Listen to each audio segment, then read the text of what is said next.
بسم اللہ الرحمن الرحیم ان اللہ یحب الذین یقاتلون فی سبیلہ صفا کأنہم بنیان مرصوص وقال النبی صلی اللہ علیہ وسلم اصابتان من امتی احرزهم اللہ من النار اصابت تغزو الہند واصابت تکون مع عیسی ابن مریم او کما قال رسول اللہ صلی اللہ علیہ وسلم۔ ذو الحجہ کی آج 2 تاریخ ہے۔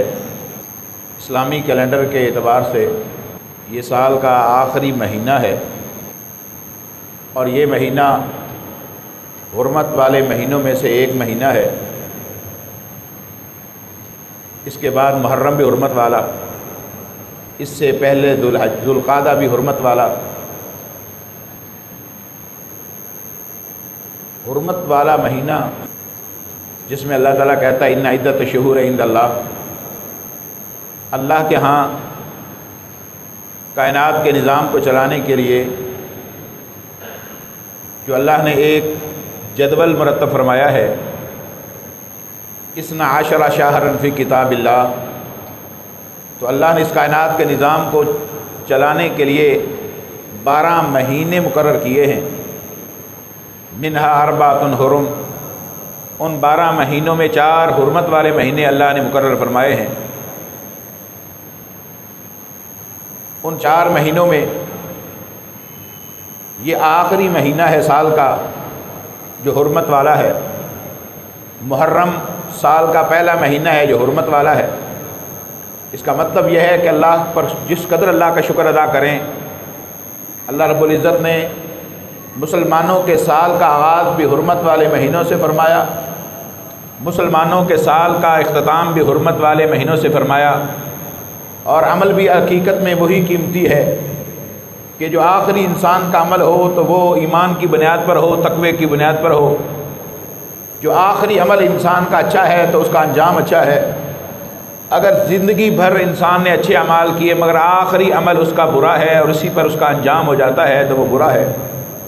اللہ تعالیٰ شکر ہے تو نے ہمیں سال کا اختتام بھی حرمت والے مہینے سے کیا ہے، اور ہماری زندگی کا آغاز اور سال کے مہینے کا آغاز کے ساتھ کیا تو وہ بھی حرمت والا مہینہ ہے۔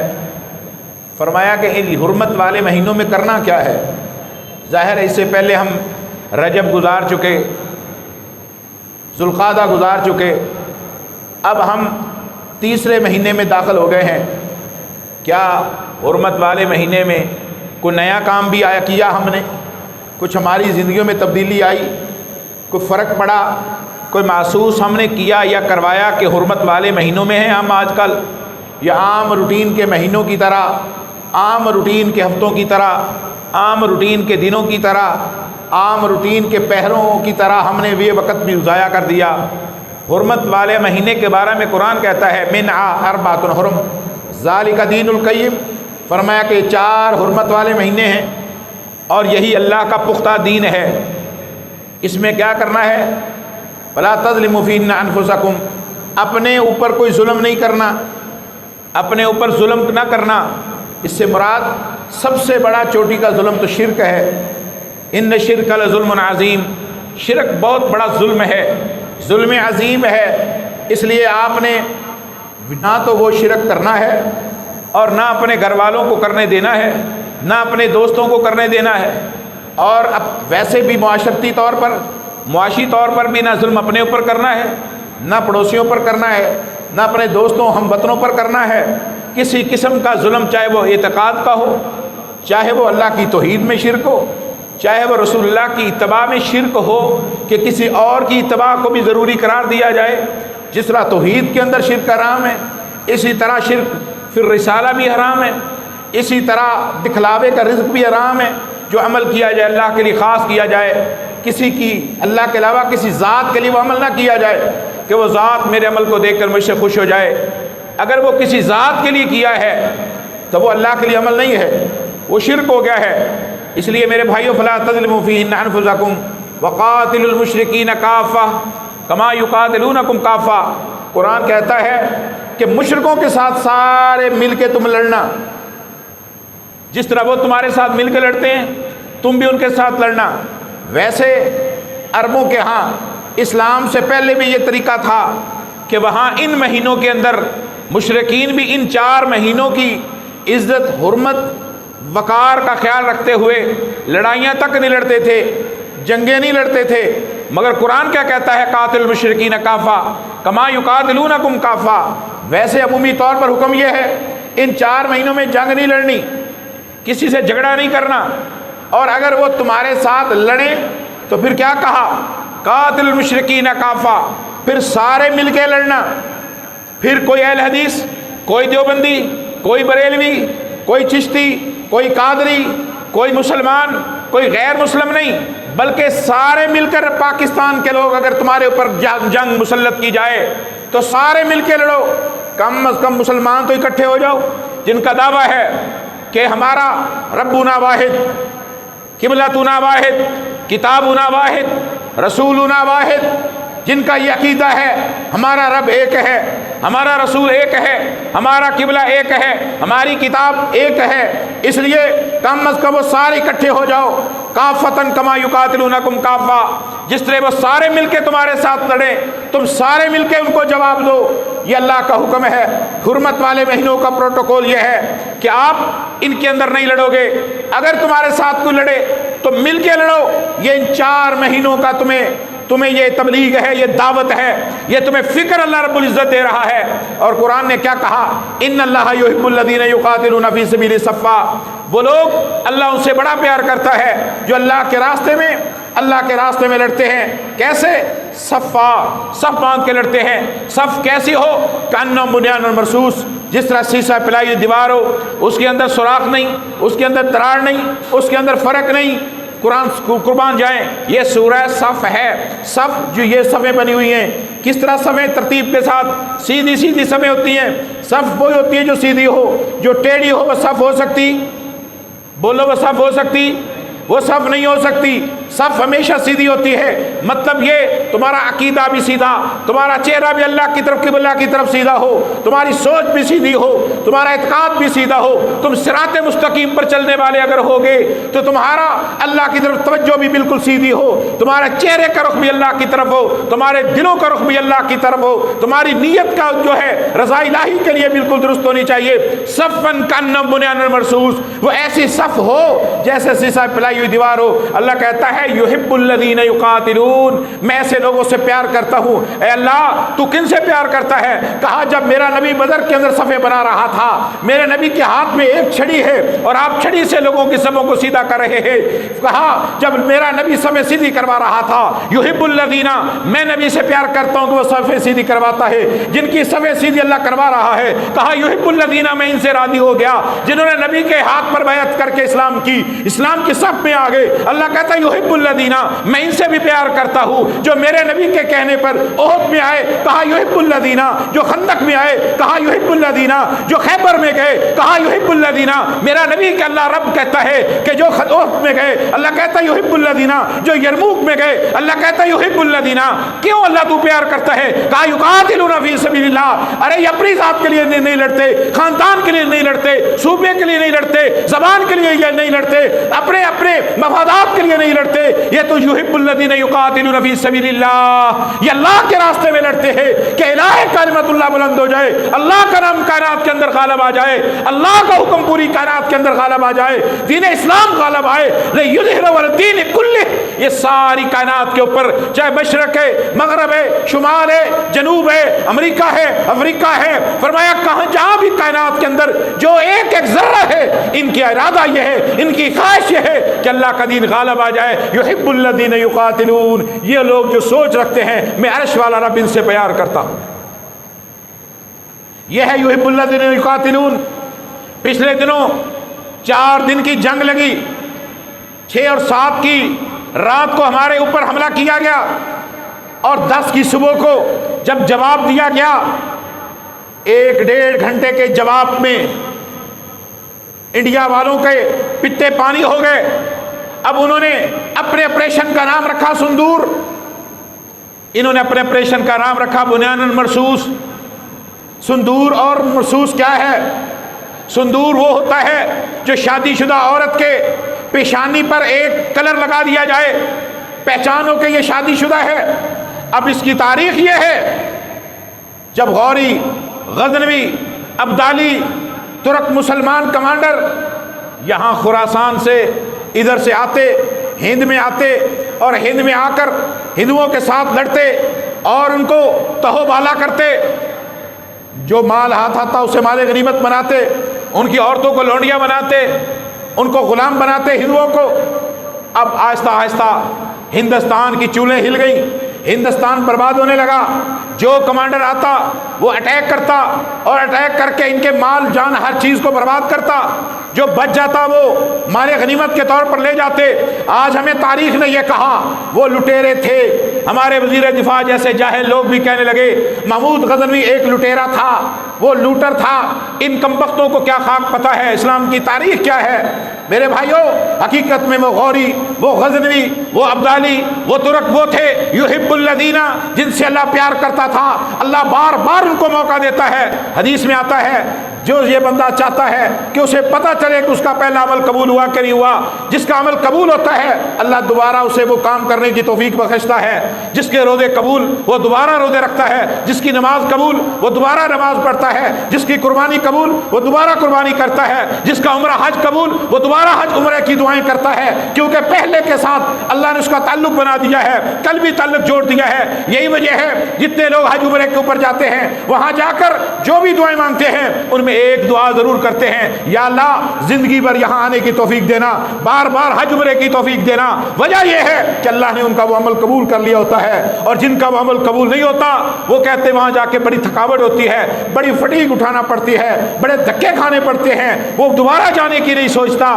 تو اس لیے جو بار بار عمل کرنے کو دل کرتا ہے، نماز ایک قبول ہوئی دوسری کے لیے دل کرتا ہے مسجد میں جاؤں، ایک وضو قبول ہوا دوبارہ وضو کرنے کی کوشش ہوتی ہے، بندہ بار بار اس عمل کو کرتا ہے جو خیر کا عمل ہوتا ہے۔ اللہ اکبر، اللہ نے ان کے اعمال کو ایسا قبول کیا، یہاں سے ہندوؤں کے بڑے بڑے پنڈت اور یہاں ان کے راجے مہاراجے یہ جمع ہوئے، جمع ہو کر انہوں نے یہ سوچا کہ ہمیں کیا طریقہ اپنایا جائے کہ ہم وہاں سے آنے والے جو فاتح ہے کمانڈر ہیں ہم ان کو منت کریں کہ خدا را آپ جاتے ہوئے ہماری عورتوں کو بھی اٹھا کے لے جاتے ہو، جو بچوں والی عورتیں ہوتی ہیں بچے یتیم ہو جاتے ہیں، بلکتے ماؤں کے بغیر رول کے مر جاتے ہیں، ان کو پالنے والا کوئی نہیں ہوتا، ہم ان سے منت کریں کم از کم ہماری شادی شدہ عورتوں کو چھوڑ جاؤ۔ یہ اکٹھے ہو کر وہاں کمانڈروں کے پاس گئے، ان کو جا کر تحفے تحائف دیے، منت سماجت کی، بات کرنے کی اجازت چاہی، اجازت ملی، کہا ہماری ایک ہی منت ہے، آپ ہمارے آقا، ہم آپ کے غلام، آپ ایک مہربانی ہم پر کرو، ہماری شادی شدہ عورتوں کو نہ اٹھا کے لے جایا کرو۔ انہوں نے کہا ہمیں کیا معلوم تمہاری شادی شدہ عورتیں کون ہیں، غیر شادی شدہ کون ہیں؟ انہوں نے کہا آج کے بعد ہم جو شادی شدہ عورت ہوگی اس کے ماتھے پر سندور کا نشان لگائیں گے تاکہ تمہیں پتہ چلے یہ شادی شدہ ہے، اس کو چھوڑ دو، باقی بے شک اٹھا کے لے جاؤ۔ یہ پرتھوی تھے ان کے آقا، یہ پرتھوی، یہ راج، یہ ہندو پنڈت، یہ ان کے بڑے باپ دادا تھے جنہوں نے اپنی کنواری لڑکیوں کو اٹھانے کی خود اجازت دے رہے ہیں کہ ہماری کنواری عورتوں کو لے جاؤ، شادی شدہ عورتوں کو چھوڑ دو۔ آج اسی نسبت سے انہوں نے سندور رکھا کہ پہلگام کے واقعہ میں شادی شدہ عورتوں کے شوہر قتل کر دیے گئے، ان کے سندور ختم کر دیے گئے۔ اب انہوں نے ان کے سندور کی لاج رکھنے کے لیے، اب ایمان سے سوچو یہ سندور کوئی ایسی چیز ہے جو آپ کو جہاد، لڑائی، مارکا، فتح کے لیے انسپائر کر سکے، کوئی آپ کو برنگیختہ کر سکے، جو آپ کے اندر کوئی جذبہ پیدا کر سکے، کوئی اس طرح کی بات نہیں۔ مقابلے میں حافظ قرآن chief of the army staff نے اس کا سوچ کے نام رکھا۔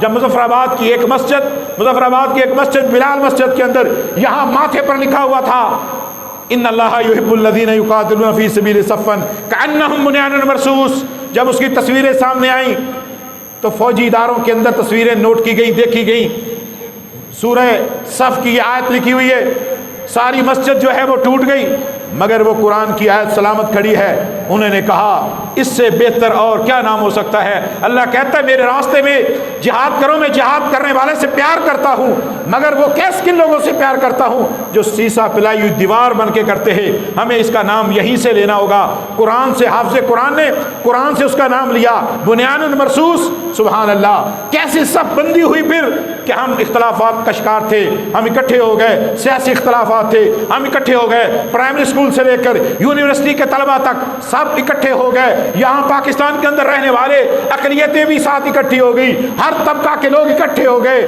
ہر پارٹی اکٹھی ہوگی، ہر مذہبی جماعت اکٹھی ہوگی، کوئی اختلاف نہیں تھا، ایک ہی صف میں کھڑے ہو گئے، محمود و ایاس نہ بندہ رہا نہ بندہ نواز، کوئی پہچان نہیں، سارے پاکستانی بن کے پاکستان کا مطلب کیا، لا الہ الا اللہ کہہ رہے تھے، اور الحمدللہ 10 کی صبح کو آرمی چیف آپ کا جماعت خود کرواتا ہے، جماعت کے بعد اس کے بعد لمبی دعا مانگتا ہے، کہتے ہیں 20 منٹ تک آرمی چیف نے خود دعا کروائی، اور اس کے بعد کہا اللہ ہم تیرے نبی کی سنت پر عمل کرتے ہیں، تیرے نبی نے جب جب مارکے کا آغاز کیا تو صبح کے بعد کیا کرتے تھے، فجر پڑھ کے آپ کیا کرتے تھے، فالمغیرات صبحا فاثرن بہ نقعا فوسطن بہ جمعا، فرمایا کہ اللہ تیرا نبی تو صبح کی روشنی میں جہاد کا آغاز کرتا تھا، اور وہ گھوڑے جہاد کے اندر کام آتے تھے، اگر وہ گھوڑے کسی پتھر پر ان کا سم لگتا چنگاری اٹھتی، اللہ ان چنگاریوں کی قسم اٹھاتا ہے، جہادی گھوڑے کا پاؤں کسی گرد و غبار پہ پڑتا ہے، مٹی اٹھتی ہے، مٹی کسی کی ناک میں پڑتی ہے،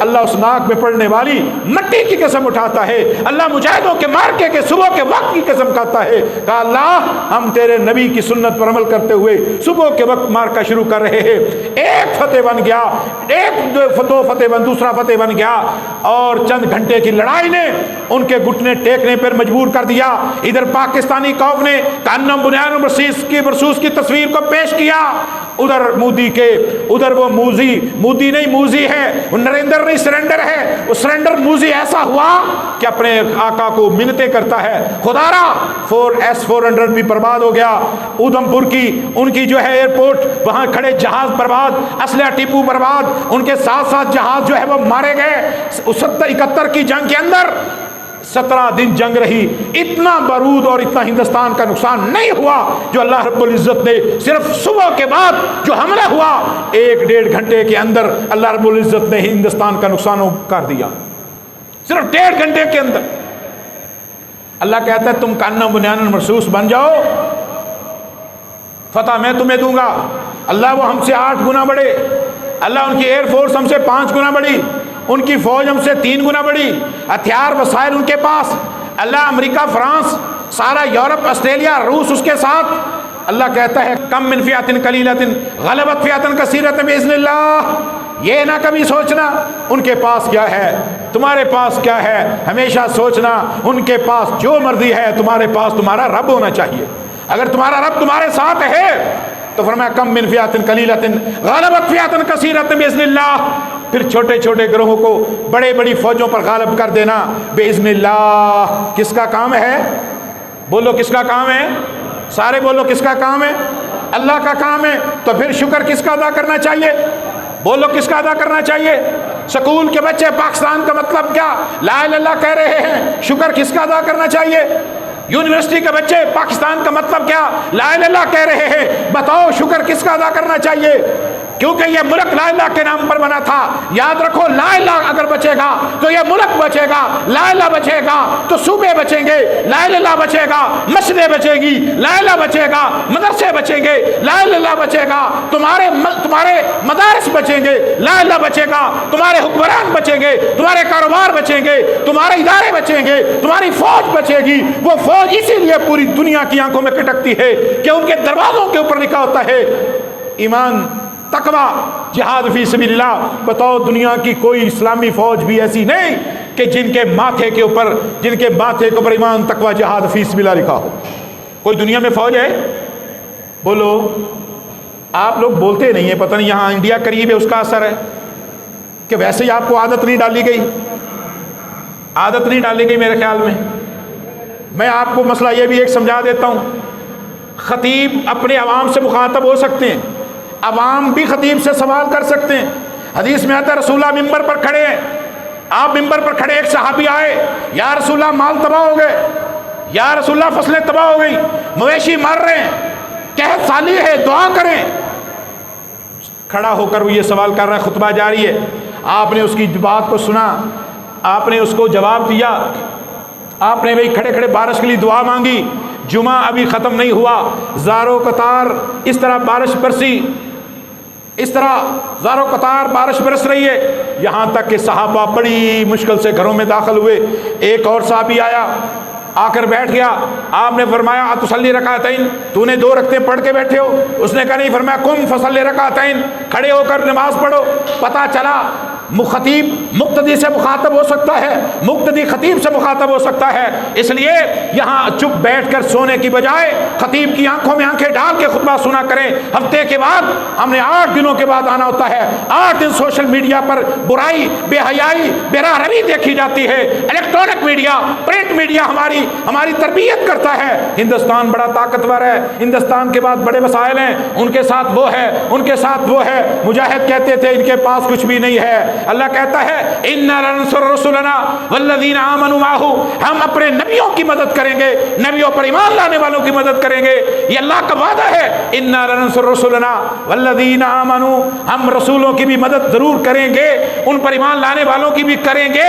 شرط یہ ہے وَلَا تَهِنُوا وَلَا تَحْزَنُوا أَنْتُمُ الْأَعْلَوْنَ إِن كُنتُم مُؤْمِنِينَ، مومن بننا تمہارا کام ہے، عرش والے کا کام ہے تمہاری مدد کے لیے فرشتے بھیجنا۔ آج بھی اگر فضائے بدر پیدا کر فرشتے تیری نصرت کو اتر سکتے ہیں گردوں سے، قطار اندر قطار اب بھی۔ بتاؤ کوئی سوچ رہا تھا جب انڈیا کی طرف سے اٹیک ہوا 6 اور 7 کی رات کو، مرید کی مسجد کو نشانہ بنایا گیا، بہاولپور کی مسجد کو نشانہ بنایا گیا۔ ارے مسجدوں میں مسواک کی سنت تو بتائی جاتی ہے، رفع الیدین کی سنت تو بتائی جاتی ہے، شلوار ٹخنوں سے اونچی تو بتائی جاتی ہے، جو سنتیں ہیں بتانی چاہیے، مگر یاد رکھو یہ ساری کی ساری مذہبی چیزیں ہیں۔ مذہب پر ہمیں گھر میں بیٹھ کے امن میں بیٹھ کر ہر وقت عمل کرنا ہے، جب بھی حالت امن میں ہو مذہب پر عمل کرنا ہے، جب حالت جنگ ہو یاد رکھو اس وقت ہم نے دیکھو اللہ نے نماز کو بھی سفر میں ہاف کر دیا، نماز 4 رکعت ظہر کی فرض جمعہ کے لیے آئے، اللہ نے جمعے کے لیے اس کے احترام میں ظہر کی 4 رکعتوں کو بولو کتنے کر دیا؟ 2۔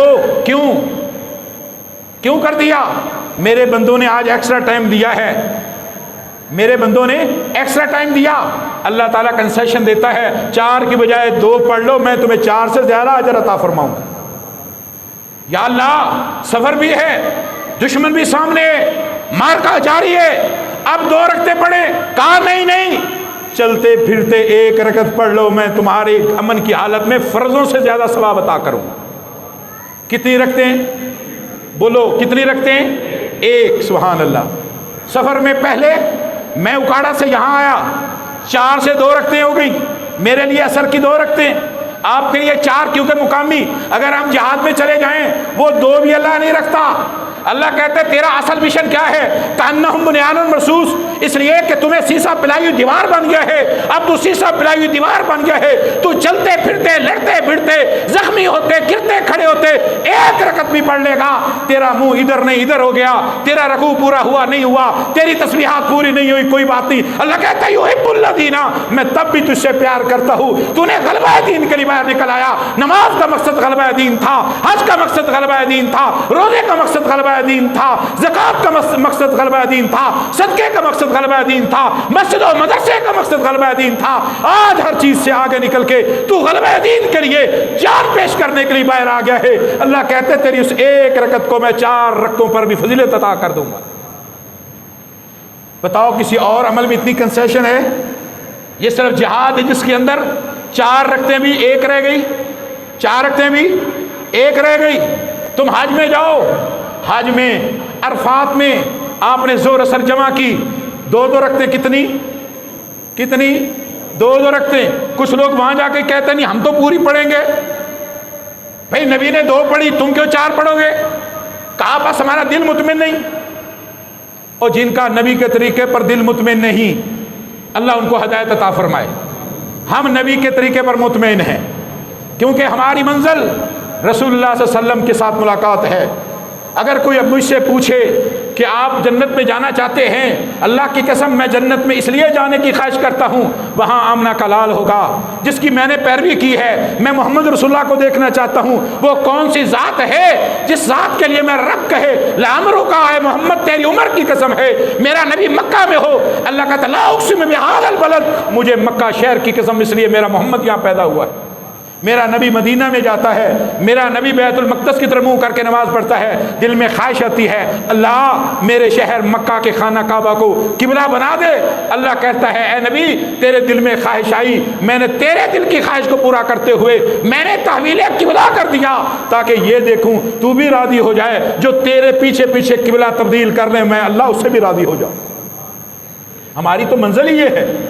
اللہ اکبر کبیرہ۔ اب یہ صندور تھا، آپریشن صندور، کیسے اس کو اللہ نے تندور بنایا۔ 10 کی صبح کو جب تندور جلا، عرب کا ایک بہت بڑا عالم، ایک بہت بڑا تھنک ٹینک کہتا ہے، عربی اخبار میں مضمون آیا، کہتا ہے پچھلے 50 سالوں سے ہم نے آسمان سے لوہا اور بارود برستے دیکھا، کبھی ہم نے عراق پہ برستے دیکھا، افغانستان پہ برستے دیکھا، شام پہ برستے دیکھا، کبھی ہم نے لیبیا پہ برستے دیکھا، اللہ تیرا شکر ہے پہلی مرتبہ آسمان سے لوہا اور بارود پاکستان کی صورت میں جو انہوں نے پھینکا تھا، ہم نے دلی کے اوپر، اودھمپور کے اوپر، پٹھان کوٹ کے اوپر، ہم نے کافروں کے ہندوستان کے اوپر جن کے بارے میں قرآن کہتا ہے لَتَجِدَنَّ أَشَدَّ النَّاسِ عَدَاوَةً لِلَّذِينَ آمَنُوا الْيَهُودَ وَالَّذِينَ أَشْرَكُوا، اے نبی کائنات میں سب سے تیرے 2 بڑے دشمن ہیں، ایک یہودی اور دوسرے مشرک۔ یہودی وہ جو ہمارے سامنے ہمارے بچوں کو ذبح کر رہا ہے، مسجدوں کو ڈھا رہا ہے، مدرسوں کو گرا رہا ہے، اور مشرک ہندو یہ جو 3 کروڑ خداؤں سے 3 کروڑ سے زائد خداؤں کا پجاری ہے۔ اللہ نے ان دونوں کا ذکر کیا ہے، اس لیے وہ بچڑے کے پجاری، یہ گائے کے پجاری، یہ کہتے ہیں گائے ہماری ماں ہے، اور آپ اس عید پر گائے ان کی ماں کا گاٹا اتارنے جا رہے ہو۔ ارے تم اس کا خالص دودھ اور مکھن اور گوشت کھانے والے، وہ اس کا خالص پیشاب اور پخانہ کھانے پینے والے، بتاؤ یہ 2 قومی نظریہ ہے کہ نہیں؟ بولو 2 قومی نظریہ ہے کہ نہیں؟ 2 قومی نظریہ عقیدے کی بنیاد پر ہے، ورنہ میرے نبی کا ابو لہب کے ساتھ چچا کے ساتھ کیا اختلاف تھا؟ 2 قومی نظریے کی بنیاد پر اختلاف تھا۔ میرا نبی اس 2 قومی نظریے کی بنیاد پر کہتا ہے لا اعبد ما تعبدون ولا انتم عابدون ما اعبد لکم دینکم ولی دین۔ اے مکہ کے کافرو، تم میں جو کہتے ہو، لالچ دیتے ہو کہ رشتہ اچھا لے لو، مکے کی سرداری لے لو، مکے کا خزانہ لے لو، کہا تم میرے دائیں ہاتھ کے اوپر چاند بھی لا کے رکھ دو، بائیں کے اوپر سورج اور چاند لا کے رکھ دو۔ فرمایا مجھے یہ قبول نہیں ہے، میں کبھی بھی اللہ کی توحید کو نہیں چھوڑ سکتا، اس لیے کہ میرے رب نے مجھے 2 قومی نظریہ دے کے بھیجا ہے۔ یہ بات میں اپنی طرف سے نہیں کر رہا، قرآن ہے هو الذی خلقکم فمنکم کافر ومنکم مومن، اللہ وہ ذات ہے جس نے انسانیت کو 2 قومی نظریہ کی بنیاد پر پیدا کیا ہے، یا کافر ہیں یا مومن ہیں۔ اب بتاؤ ہم کافر ہیں کہ مومن؟ اونچی بولو، سارے بولو، مومن۔ الحمدللہ ہم مومن ہیں تو پھر 2 قومی نظریہ ہے، پھر 2 قومی نظریہ ہے۔ جب 2 قومی نظریہ میرے نبی نے برپا کیا تو 2 قومی نظریے کی بنیاد پر پہلی جنگ بدر ہوئی۔ حضرت عمر اپنے سگے چچا کے مقابلے آس کے مقابلے میں لڑ رہے ہیں، سیدنا ابو بکر اپنے سگے بیٹے عبد الرحمن کے مقابلے میں لڑ رہے ہیں، میرا رسول خود سگے چچا عباس کے خلاف لڑ رہے ہیں، حضرت علی اپنے بھائی عقیل کے خلاف لڑ رہے ہیں، مصعب بن عمیر اپنے سگے بھائی کے ساتھ لڑ رہے ہیں، ابو عبیدہ بن جراح اپنے سگے باپ کے ساتھ لڑ رہے ہیں۔ ابو عبیدہ بن جراح کا آمنا سامنا سگے باپ سے ہوا، باپ تلوار کی زد میں ہے، بیٹے کو کہتا ہے شرم کر تیرا باپ ہوں، کہا ہاں تو میرا باپ ہے، مجھے زمین پر کائنات میں لانے کا تو سبب ضرور ہے، مگر آج تو اللہ کا دشمن رسول کا دشمن بن کے آیا ہے، اس لیے ابو عبیدہ کا بھی تو دشمن ہے، اب میں تمہیں باپ سمجھ کے نہیں محمد رسول اللہ کا دشمن سمجھ کے قتل کر رہا۔ سگے باپ کی گردن اتاری، بتاؤ خون رشتے کی بنیاد پر اتاری یا 2 قومی نظریہ کی بنیاد پہ اتاری؟ یہ 2 قومی نظریہ اللہ نے صحابہ کی سمجھ میں آیا کہ نہیں آیا؟ ہم جہاد کرتے تھے، دعوت دیتے تھے، ہمیں پکڑا جاتا تھا، قید و بند میں ڈالا جاتا تھا، لوگ کہتے تھے جہاد تو ختم ہو گیا، ٹریننگ ختم ہوگی، لنچنگ ختم ہوگی، اب کیا ضرورت ہے، یہ کیا کیا باتیں کرتے ہیں۔ اللہ تیرا شکر ہے 1.5 گھنٹے کی کارروائی میں وہ کشمیر جو ہمارے جرنیلوں نے اور ناقابت اندیش جاہل حکمرانوں نے سودے بازی کی تھی، بتاؤ 1.5 گھنٹے کے اندر پوری کائنات کے اندر فلیش پوائنٹ کے طور پر پوری دنیا کے اندر سب سے بڑے ایجنڈے پر آیا وہ کشمیر، آیا کہ نہیں آیا؟ کہو الحمدللہ، بولو الحمدللہ، یہ اللہ نے لایا۔ 1.5 گھنٹے کے اندر سری نگر کے ایئر بیس پہ کھڑے طیارے تباہ ہوئے، پٹھان کوٹ میں طیارے تباہ ہوئے، وہاں سے 72 طیارہ آیا پاکستان پر حملہ کرنے کے لیے، 72 طیارے آئے، ادھر سے پاکستانی 40 طیارے تھے، وہ اپنی سرحد کے اندر اڑ رہے تھے، یہ اپنی سرحد کے اندر اڑ رہے تھے، اور یہ گتھم گتھا ہو رہے تھے، جھپٹنا پلٹنا، پلٹ کر جھپٹنا، لہو گرم رکھنے کا ایک بہانہ، یہ انداز جاری و ساری تھا۔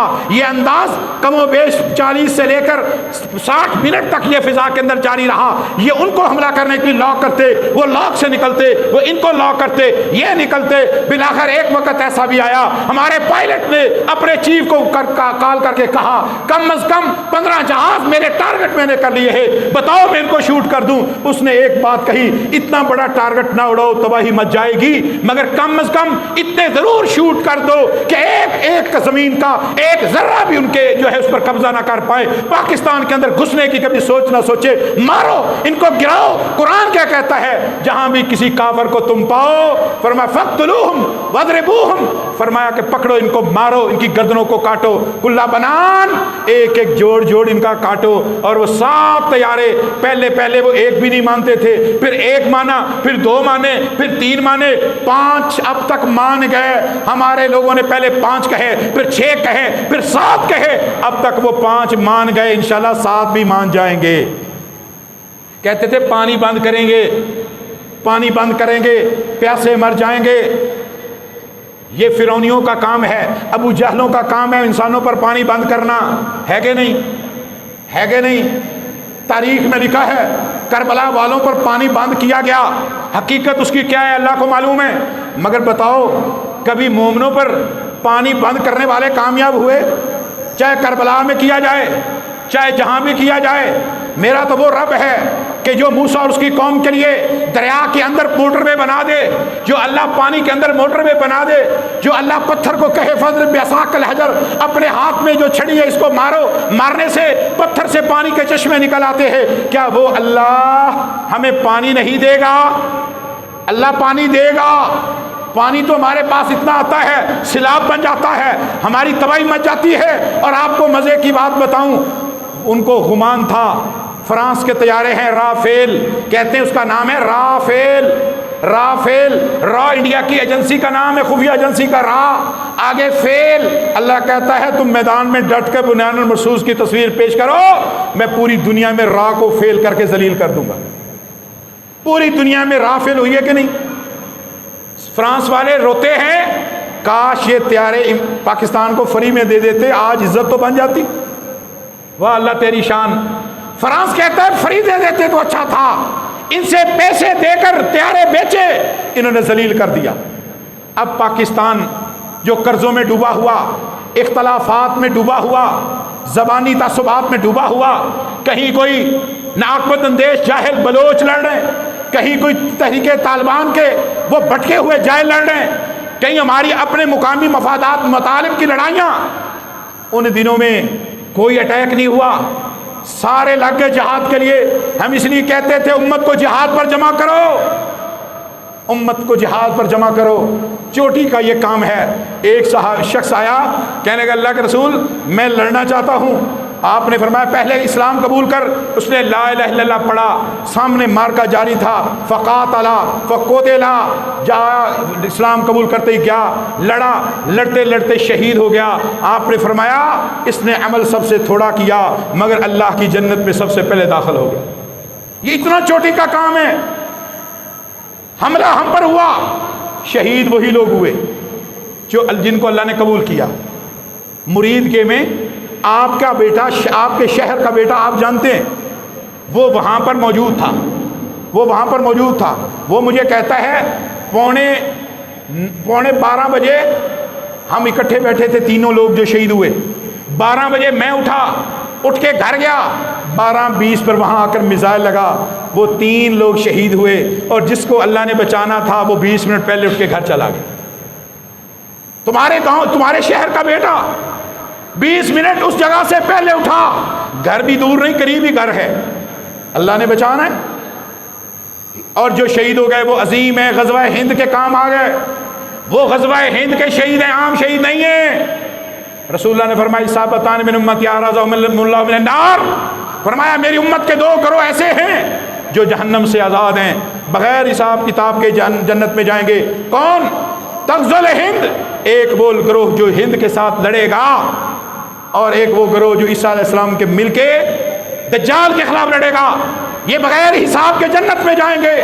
حضرت ابو ہریرہ سن رہے تھے, اشش کر اٹھے, یا رسول اللہ اگر میری زندگی ہوئی تو میں ضرور شریک ہوں گا.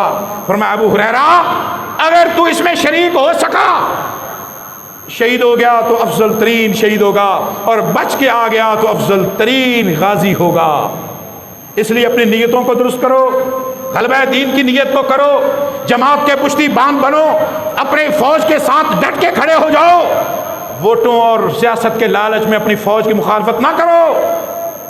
یہ سیاستیں ہوتی رہیں گی, پھر بھی الیکشن آئیں گے, پھر بھی آئیں گے. یہ فوج لا الہ کے نام پر کھڑی ہے. آپ نے کتنی ویڈیوز دیکھی ہوں گی کہ وہ میزائل چلاتے ہوئے پہلے نعرہ تکبیر لگا رہے ہیں, وہ پاکستان کا مطلب کہہ رہے ہیں. سنا ہے نا آپ نے؟ اس لیے میرے بھائیوں یہ شک شبہات نکالو. اور جب پاکستان کا اٹیک ہوا, پاکستان نے ان کو گھٹنے پر آنے پر مجبور کر دیا. بھاگے ٹرمپ کو کہتے ہیں خدا را جلدی جلدی جنگ بندی کرواؤ. ان کی جنگ ریکویسٹ پر ٹرمپ بھی فوراً میدان میں آ گیا. جو 3 دن پہلے کہتا تھا پاکستان انڈیا کی ذاتی لڑائی ہے, یہ تو 1500 سال پرانا اختلاف ہے, خود ہی حل کر لیں گے. پتہ ہے انڈیا اب حملے کر رہا ہے, انڈیا بڑا طاقتور ہے. جب جواب آیا تو فوراً کہتا بس بس بس بس جلدی بند کرو بند کرو. کیوں؟ ان کے یار کو مار پڑ رہی ہے. یہ میرا فقیر کا دعویٰ ہے, جس دن اسرائیل پر ایک بھی اس طرح کا اٹیک ہو گیا, امریکہ تمہارے گھٹنے چاٹنے پر مجبور ہو جائے گا کہ اسرائیل کہیں سواستی سے نہ مٹ جائے. ہندوستان تو بہت بڑا ملک ہے, وہ تو چند دن لڑائی میں نکال سکتا ہے. اسرائیل تو ضلع اکاڑا سے بھی چھوٹا ہے, ایک دن بھی وہ پاکستان کا مقابلہ کر سکتا نہیں کر سکتا. یہ حقیقت کی بات ہے. خوف ہے صرف. اب اسرائیل وہاں آ کے یہاں بیٹھ کے انہوں نے لڑائی کی پاکستان کے ساتھ, ان کے ڈرون آتے رہے, شکست ہوئی. اب اسرائیل کو خوف ہے پاکستان ریٹیلیٹ نہ کرے. پاکستان اگر ریٹیلیٹ کرے گا, اور پاکستان کے ایک جرنیل نے کہا اگر اب کوئی اسرائیل نے غلطی کی 20 منٹ میں اسرائیل کو سواستی سے مٹا دیا جائے گا. وہ پاکستان جو ایران سے گیس پیٹرول پائپ لائن نہیں لے رہا, اب وہاں جا کر کہتا ہے ہم تمہارے ایٹم بم کی بھی تائید کرتے ہیں. ضرورت آئی کہ نہیں؟ یہ معیشت بہتر ہونے سے نہیں آئی, جہاد کرنے سے آئی ہے, آنکھیں دکھانے سے آئی ہے. کمزوریوں کا حل میرے بھائیوں اللہ کے دین کے لیے لڑنے سے ہوتا ہے. جب نبی کے پیٹ پر پتھر تھے آپ تب بھی میدان جہاد میں تھے, اور مال و دولت جہاد کی صورت میں نبی کے پاس آیا تھا. نبی نے فیکٹریاں لگا کے معیشت مضبوط نہیں کی تھی. فرمایا طاقت اکٹھی کرو, طاقت. صحابہ نے کہا یا رسول اللہ وہ طاقت کیا ہے؟ فرمایا طاقت یہ ہے الرمیو, دور پھینکنے والی طاقتور چیز, یہ طاقت ہے. ایٹم, میزائل, طیارے, کچھ بھی, توپ خانہ, یہ سارا الرمیوں کے اندر آتا ہے. فرمایا وجعلت رزقی تحت ظل الرمح, محمد اور امت محمد کا رزق تلواروں کے نیزوں کے انیوں میں اللہ نے رکھا ہے. الحمدللہ ایک چھوٹی سی جھڑپ کے بعد پاکستان کا گراف کہاں سے کہاں چلا گیا. تو میرے بھائیوں جہاد کی طرف آؤ, جہاد کو مضبوط کرو, ملک مضبوط ہوگا, کلمہ مضبوط ہوگا, ایمان مضبوط ہوگا. وآخر دعوانا ان الحمد للہ رب العالمین.